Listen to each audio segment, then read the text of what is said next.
com o segundo bloco do programa Despertar da Consciência. Hoje estamos falando sobre obediência e fidelidade às leis. Esse é o programa número 8 da nossa série. Sebastião, quer complementar algo mais do que você estava dizendo ou podemos já entrar em um estudo aqui de uma das citações que nós separamos? Nós vamos lembrar, na questão 621 do Livro dos Espíritos, quando Allan Kardec pergunta onde está gravado a lei de Deus. Já que na questão 614 ele mencionou sobre essa lei natural. A lei natural é a lei de Deus. Quando dela nos afastamos, sofremos. Quando a obedecemos, seremos felizes. E ele recebe a resposta que estaria gravada em nossa consciência. E é preciso lembrar, com Miramês e outros orientadores, que nós vamos gravando essa lei a cada experiência. Como átomo, eu gravo a lei que rege um átomo. Ela não está ainda na minha consciência quando eu estou começando a experiência para ser um átomo. Eu estou gravando a cada atitude a lei divina conforme eu estou executando. Eu recebo a lei para gerenciar aquilo que pretendo fazer. Então, o acúmulo dessas experiências que hoje nos dá esse livro oculto em nós. A nossa trajetória desde princípios inteligentes no seu estado conceptual, no seu estado primordial, até o estágio de espíritos imortais com incontáveis personalidades animadas na forma humana, com Cristos internos gerenciando personalidades, com incontáveis realidades compondo cada personalidade e assim sucessivamente. Hoje, toda essa lei que gerencia todos esses estados já está em nossa consciência. Nós podemos consultá-la em nossa consciência, mas um átomo não teria essas leis na sua consciência. Ele teria, no máximo, a busca da consciência da lei que rege uma molécula na qual ele estiver inserido. Estaria buscando compreender e vivenciar aquela lei daquele ser que está gerenciando a sua situação. O corpo humano, por exemplo, nele não está gravado as leis do perispírito. Ele está procurando copiar e executar essas leis para que no amanhã ele seja perispírito. E quando ele assimilar essas leis, ele tem condições agora de participar do universo perispiritual e gerenciar o corpo físico, porque agora para o corpo físico, o perispírito é a lei. Para o perispírito, a mente é a lei, porque é ela que o constrói e mantém. Para a mente, o Cristo interno é a lei. Para este, o Deus interno é a lei. E assim sucessivamente. Ok, então vamos dar continuidade aqui nesse estudo.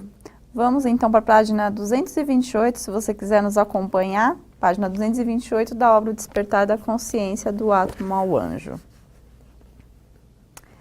Essas forças criadoras e mantenedoras da vida no cosmos acompanham o compasso traçado pela lei da evolução, sempre obedecendo a ordens superiores, em consonância com as leis divinas. Elas operam em todas as dimensões, em plena harmonia com as diretrizes delineadas pelo arquiteto cósmico e executadas por seus emissários, representantes da sua magnânima vontade. Sebastião, sendo os elementais seres simples e sem a ciência do certo e do errado, do bem e do mal, não ocorre que eles nos obedeçam mesmo que estejamos desalinhados com as leis? Nós pensamos que às vezes estamos desalinhados. Mediante aquilo que pretendemos, talvez estejamos. Porque se eu pensar negativo, eu posso criar um veneno no ato de nutrir o meu corpo.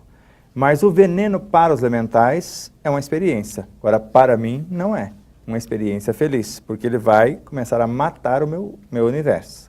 Agora, para eles, transformar, por exemplo, alguns átomos num elemento benéfico, como 2 átomos de hidrogênio, se eu conheço a lei, um de oxigênio, eu vou construir a água. E se eu agregar mais um oxigênio, 2 hidrogênio, agora 2 oxigênio, eu vou formar um veneno para nutrição, que é a água oxigenada. Mas para fazer uma limpeza numa ferida, num machucado, é um remédio. Então vai depender onde eu vou colocar essa criação. Né? Exato. Onde eu vou colocar esse produto é que é o resultado, porque ele vai servir para alguma coisa, porque só criamos o que Deus permite. Ninguém move um fio de cabelo ou a folha de uma árvore cai sem que ele permita. E todas as ações que formos convidados a executar, conhecendo a lei, nós vamos fazer algo que beneficia-nos amplamente e o meio também. Ao fazer alguma coisa que prejudicamos a nós e ao meio, nós pensamos, na realidade, que estamos prejudicando, mas ninguém, em qualquer parte do cosmos, prejudica quem quer que seja. Não há possibilidade disso. Porque Joana de Ângeles, e eu venho falando isso há alguns anos, ela traz agora a informação que nós estamos aqui para reconciliarmos com a nossa consciência. Não é com o marido, com o filho, com quem quer que seja. Esses personagens servem-nos de professores ou de alunos, dependendo do contexto em que nos inserimos. Mas nós estamos aqui para aprimorar o nosso cenário e interagir com equilíbrio no cenário que está em torno. Não é para exigir desse ou daquele que faça isso ou faça aquilo, no sentido de mudar para que a gente fique confortável.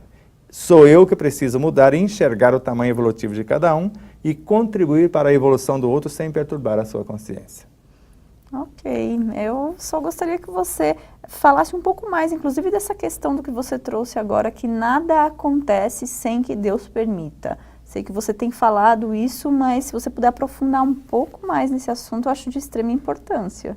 Houve uma época que passou, numa determinada rede de televisão, um seriado chamado A Ilha da Fantasia, onde o anfitrião ele fazia o papel de Deus, eu o vejo assim, e outros personagens. Então, cada um que ia para aquela ilha tinha uma fantasia, e eu compreendo aquela chegada naquela ilha como um processo reencarnatório. O cenário da ilha seria, no nosso caso, o planeta Terra, ou o cenário onde vamos viver. Então, num dos seriados, ou num dos episódios, para ser mais exato, uma personagem queria vencer a guerra. Eu já contei essa história algumas vezes, mas às vezes alguém não ouviu ainda. E não pensou em tempo algum que para vencer a guerra alguém tem que morrer. E no ápice da guerra, onde ela estava vencendo a guerra, ela via a matança que estava acontecendo e de repente ela evoca, como se fosse uma oração, o anfitrião para querer mudar aquela fantasia, porque aquilo estava prejudicando o seu semelhante em demasia. E quando ele chega, e ela faz, né, a observação, e ele convoca, né, o auxílio de alguém que estava morrendo. E pergunta, qual é a sua fantasia? A minha fantasia era morrer num campo de batalha. Então não tem ninguém fora do contexto. Enquanto eu estou construindo o meu corpo, a lei de destruição me permite destruir o cenário que às vezes está em torno em forma de alimento. Então, para que a vida no meu corpo seja preservada, eu estou matando uma cenoura.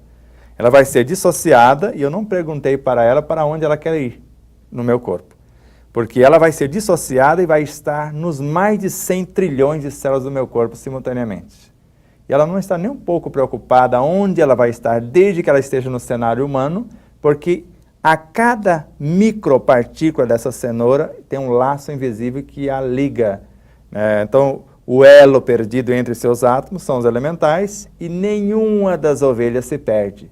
Porque essa consciência que gerencia a cenoura, mais tarde ela vai ter outras experiências, porque ela vai retornar a quase totalidade para o reino vegetal e levar as informações do reino humano, para que os de lá se especializem a cada dia para ter oportunidades, porque elas ficam aqui por alguns instantes e retornam ao seu cenário, e isso acontece o tempo todo. Então absorve algumas informações e para lá se vão outra vez. E nesse eterno ciclo, elas vão adquirindo características e informações, porque viajam para uma escola maior, absorvem o conteúdo e voltam para ensinar os alunos que ficaram na retaguarda. E nesse ir e vir, que nós chamamos de reencarnação, nós vamos construindo novas realidades, porque estamos expandindo a nossa consciência nesse processo de aprimoramento e expansão.